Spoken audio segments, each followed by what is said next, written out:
So, isang mapagpalang araw po sa lahat. Ngayon ay mag-boss over tayo ng pork tinuguan recipe. Pero bago ko simulan ang pag-boss over ng recipe ng pork tinuguan, kung di ka pala subscribe sa channel ko, please subscribe my channel. Like and share and hit the bell para updated sa video lahat ng ginagawa ko. Welcome to my channel, Alfred Home Cooking Buto.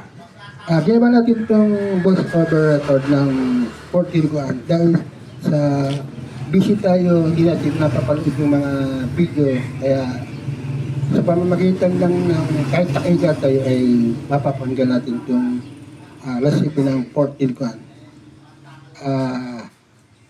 Nagluto tayo ng kalahating kilong pork tinuguan. Tara, simulan na natin. So yun nga, simulan natin. Ito ay base sa aking kalasan pagluluto at nag-search din tayo sa internet kung paano ang pagluto ng pork tinuguan. Ang niluto natin ngayon ay kalahating kilong pork tinuguan. So simulan na natin. Mga sangkap.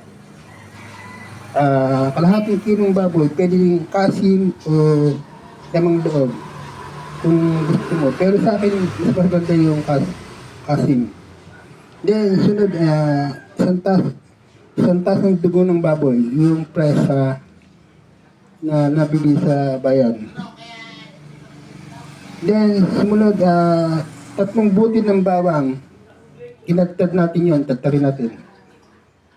Pagkatapos ng 3 buti ng bawang, isang sibuyas, hiwain natin ng maliliit.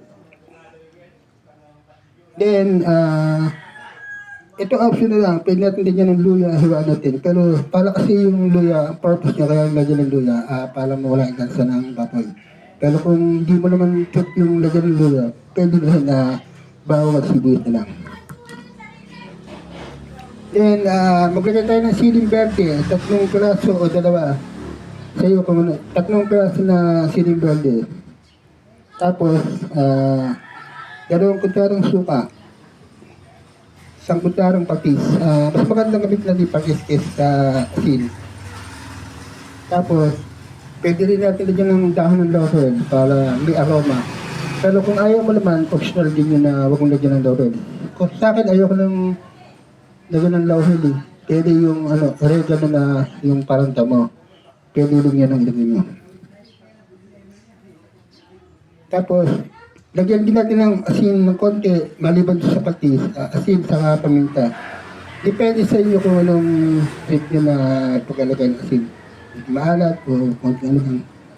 Yung paminta, pampawala din ng lansa yan, kaya nilalagyan. Sa akin, hindi ko nalalagyan. Ang best ko dyan ay siling verde, pampawala ng lansa. Kayo, kung ano. Pero sa akin, pwede lagyan yung paminta para may kanting ihang-ihang. Tapos, ngayon, yung paraan naman ng pagluluto, gagawin natin.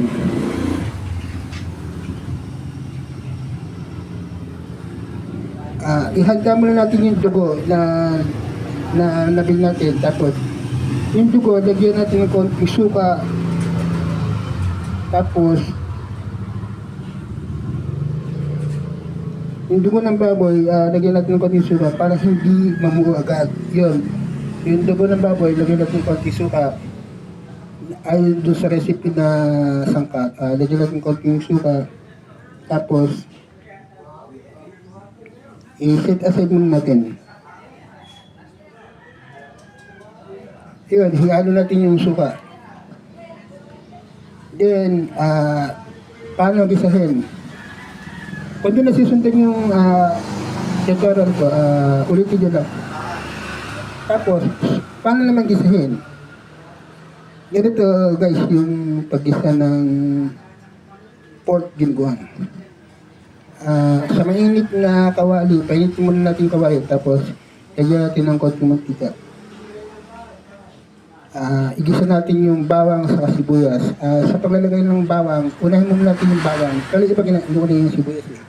Pero ako, pag nagluluto, inuuna ko muna yung bawang. Tapos pag medyo brown na, saka ko sinusunod yung sibuyas. Sana naiintindihan niya, medyo tabi yata yung boses ko. Tapos kung Pipinda dyan ng luya, isama nyo sa prisa yung luya. Para, yun nga, para wala lasa. Pero ako yung pinadyan ng luya. Ang lalagay ko, bawang sibuyas, yun lang. Tapos, pagkatapos natin gisain sa bawang, ilagay natin yung baboy. Pagkalagay natin ng baboy, dun sa ginis natin bawang at sibuyas, ilagay natin yung baboy tapos hanggang sa maging brown o medyo magmantika yung baboy habang ginigisa natin. Yun nga, tapos, timplahan muna natin. Lagyan natin, habang ginigisa natin yun at medyo nagmamantika na yung baboy, ilagay na natin yung timplahan natin, lagyan natin ng patis, paminta. Like I said, pwede natin din yung laurel o kaya oregano, damo, kayo kung ano yung tipna. Pero sa akin, lagi ko yung damo lang. Yung iba naman, laurel lang. Tapos, ibuhos na natin yung tubig. Pagkatapos natin gisa-gisa, ibuhos na natin yung tubig. Tapos, pakuluan natin ng 25 to 30 minutes hanggang sa lumambot yung baboy sa mahinang apoy. After 30 minutes na pagpapakulo, tikman na natin. So, yun na guys. Pakuluan muna natin yung 30 para siguradong malambot yung baboy. So, yun nga guys, na halimbawa nakalipas na yung 30 minutes sa pagpapakulo ng baboy na ginisa natin.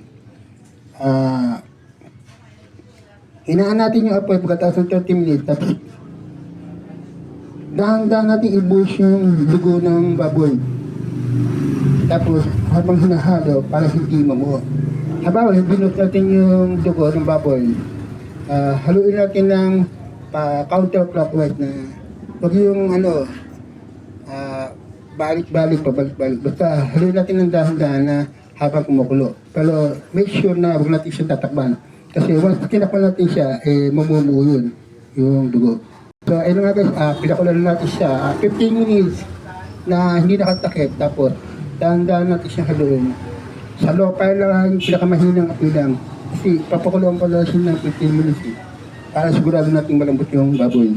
Saka sa akin, basta kung baboy yung bibili nyo, dapat yung malikis ang balat para sure na hindi siya matanda na yung baboy at bata pa. Tapos sa huling timpla, pagkatapos natin siyang pakuluan 15 minutes pa na hinahalo dahan-dahan na huwag natin takban dahil once tinakman natin yan, umumuo yung dugo.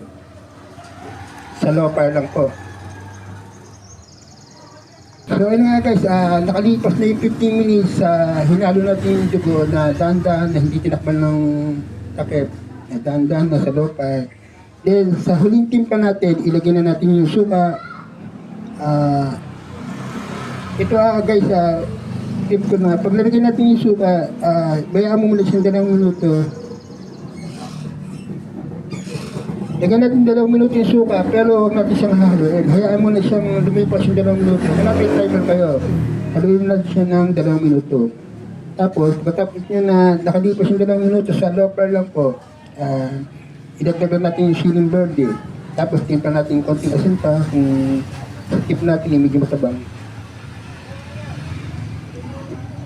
Tapos, ingat, tinipla natin asin. Yan, dala natin. Ngayon, pwede nyo nasundan yung bali lalagay ko sa description ng kung paano siya lutuin din at ito ay voice over lang. Hindi na natin siya niluto na ay may actual video.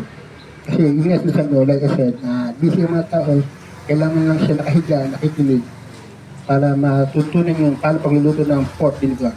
So, ayun na nga guys, luto na. Tara, kain na tayo.